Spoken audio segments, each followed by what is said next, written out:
Ayun guys, nanguha tayo ngayon ng kangkong. Magluluto tayo ngayon ng pananghalian. Ganito maganda sa probinsya guys kasi yung kangkong nakukuha mo lang sa gilid-gilid dito sa bukid. Alright, tara, simulan na natin.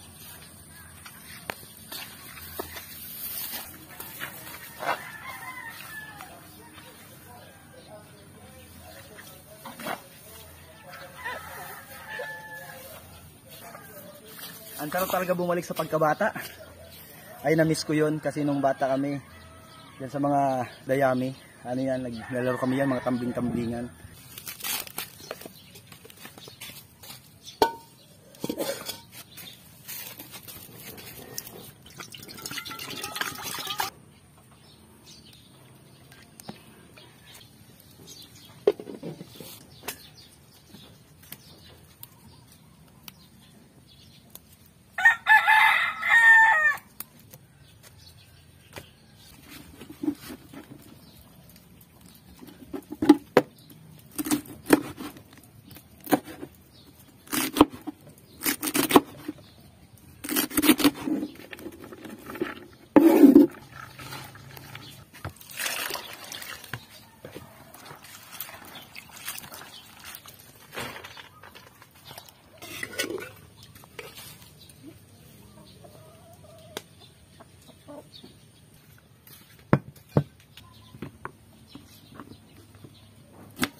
Ito pa yung magpapasarap dito guys, ito yung uragon sa harang na condiments dito. Sikat to sa Bicol guys. Kung gusto niyo magkaroon ng ganito, inahalo pala to sa pagluto ng ulam o pagkain o luto ng pagkain. Ibubudbud mo lang siya. Ito yung magpapasarap dito. Actually masarap na siya, lalo pang sarap siya dahil sa bunggan. Kung gusto niyo magkaroon ng ganito, comment lang kayo at i-guide ko kayo kung paano kayo magkaroon ng ganito. Right, food trip na guys. Gutom na. Solid. Mas masarap sa probinsya talaga. Marami kang makukuha ang gulay-gulay, libre lang. Napapansin ko, madalas yung food trip namin ni Jepoy eh. Tataba kami nito. Sana.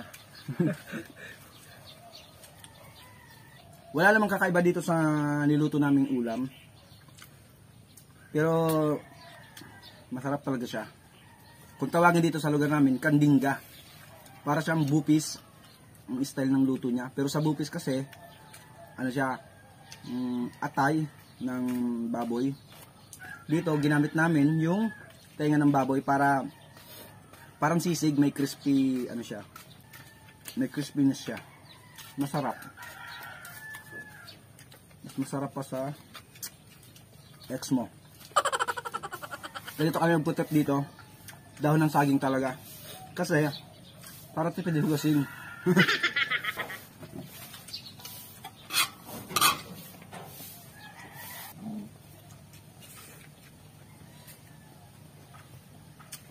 Hanggang dito lang guys ang video natin.